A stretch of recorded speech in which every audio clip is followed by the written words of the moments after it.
So how does the Jeep Gladiator do in bad weather?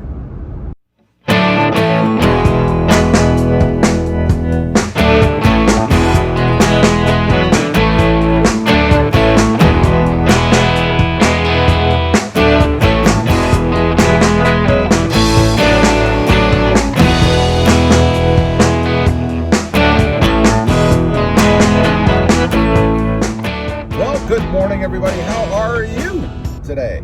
Pretty good here. So how does the Jeep Gladiator do in bad weather? You know, first of all, let me preface this video by saying that I'm not talking about real winter weather.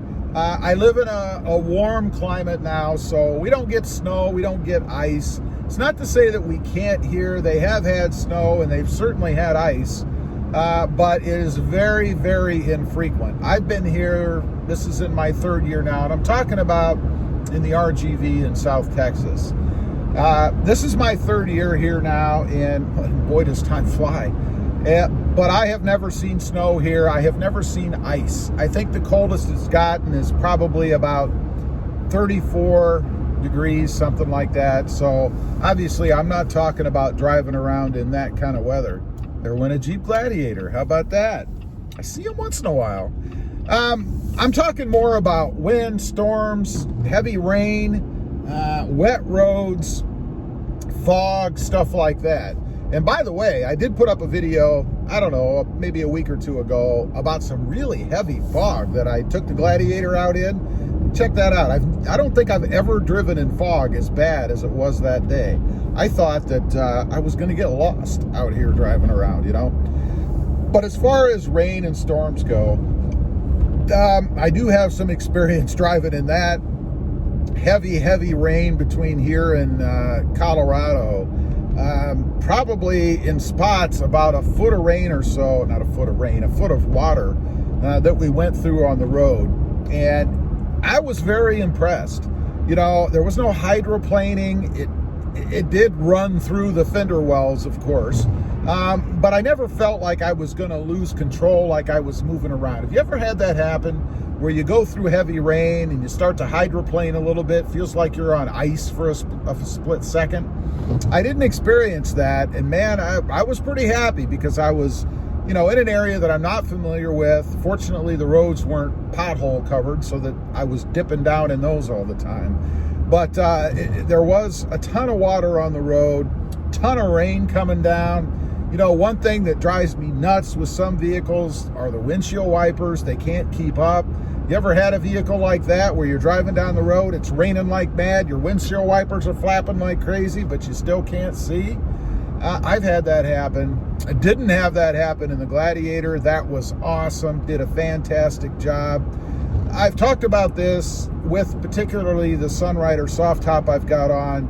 No leakage in heavy rain or anything like that. I have had a leak in this truck, and it's only because I parked it on an incline backwards and water ran from the roof part, I think, to the seam, and then somehow came in over here, of course, on the driver's side while the truck was sitting.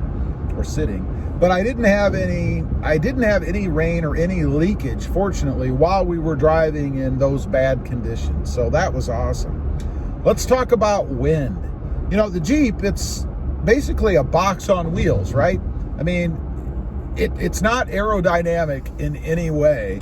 And one thing we encountered out there, of course, was heavy wind while we were driving in some storms and stuff. We even saw a tornado off in the distance. Now, full disclosure, we didn't go through the tornado. It didn't impact me in any way, but I could see it sucking up the dirt and stuff out in the fields in Colorado. It was something. It's the first on-ground tornado I've ever seen in my life.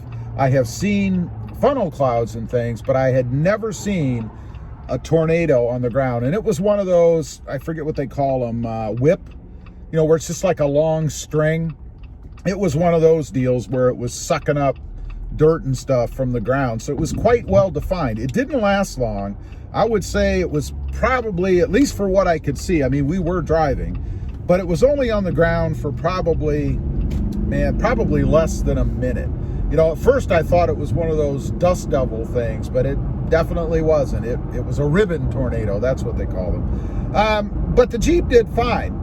Heavy wind, lots of heavy wind. I will say that when we drove past, or a semi rather, passed us on the 2-lane roads we unfortunately encountered, we did get a lift up of this top, and it would lift up. I'm talking about on its beams that go across. It would lift up and then slam down a little bit. So we did have some of that. If you weren't prepared for it, I guess, it could be rather shocking, because it was a pretty pronounced and loud kind of thump when that top kind of comes down on its supports, its framework. Other than that, not a big deal, and not really fair to judge the Jeep on that, because I did put that top on myself. It did not come that way. But I imagine with the soft tops that you can buy out there that they probably experienced the same thing. Kind of like a change in pressure kind of thing, if you will. Nighttime driving, you know, I know everybody is hip and wants to have the LED lights. They claim that they're so much brighter, you can see so much better. I didn't really have any issue with the stock halogens that come on the truck. You know, I could see everything. There was never an instance where I was, you know, leaning over the steering wheel trying to see where I was going and all that stuff. They work perfectly.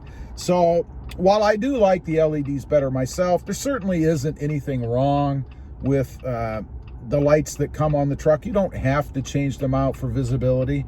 You will get a cleaner, brighter white light from the LEDs, but the downside of that is, and a lot of people complain, and I experienced this myself, they're kind of blinding to the other drivers. And I know there are people out there who will say, well, I don't care about that. I don't care what well, you'll care if it distracts them enough and they cross into your lane. So you do kind of have to worry a little bit about blinding the cars coming at you for your own safety, right? And I'm sure if you've got LED lights that aren't adjusted properly, meaning they're not pointing straight out at the cars coming at you, you've probably been flashed a few times, and you probably know what I'm talking about. The last thing, or a couple last things I want to mention, comfort in the Jeep Gladiator in weather. Never did I feel like there was any instance where I was going to lose it or had to slow down or anything like that. So you can be perfectly comfortable driving it in bad weather. Secure is probably a better word, I guess. And then finally, and this again is something that I added, and that's the tonneau cover on the back. I went with the cheapo cover, less than 200 bucks, I think, less than 300, I don't remember. It's the Tiger tonneau cover. It's just the vinyl trifold. And I gotta say, all I didn't do anything special. I followed the directions. I put it on the way it's supposed to be put on, and I didn't have any leakage. Even driving in 2 heavy downpours, I didn't have any leakage of any kind. It worked perfectly. So a big thumbs up to the Tiger Tonneau Company, or whatever. They may just be a brand name, I don't know. But it's an awesome product, and I'd highly recommend it for the money, because you can spend a fortune and still have leaks. Anyway, I just wanted to get on here, talk about that a little bit. I'm out here driving around. It's cloudy. I know I have my sunglasses on, but it's that bright white sky, that bright white milky sky, you know. And let you guys know kind of how the Jeep Gladiator does in bad weather. One more thing I'll mention, the tires. I do have Falcon Wild Peaks on here. The pavement is wet, and I will say, if you get on it in a turn, as with any tire, you will break traction, but I think that's just driving on wet pavement. Nothing wrong with the Falcon Wild Peaks. Anyway, leave a comment, let me know, particularly you folks who are soldiering it out up there in the winter climate areas with snow and ice and all that. How's your Jeep Gladiator doing? I'd be curious to know. Also, real quick, if you're interested, I've got 2 other YouTube channels. The first one is Rob Motive, all about my 2020 Toyota Tacoma. The second is Rob Motive Civic, all about my past Civic loves, including the Civic Type R. Check those out if you would. Subscribe if you wouldn't mind. Thanks for watching. Stay safe out there.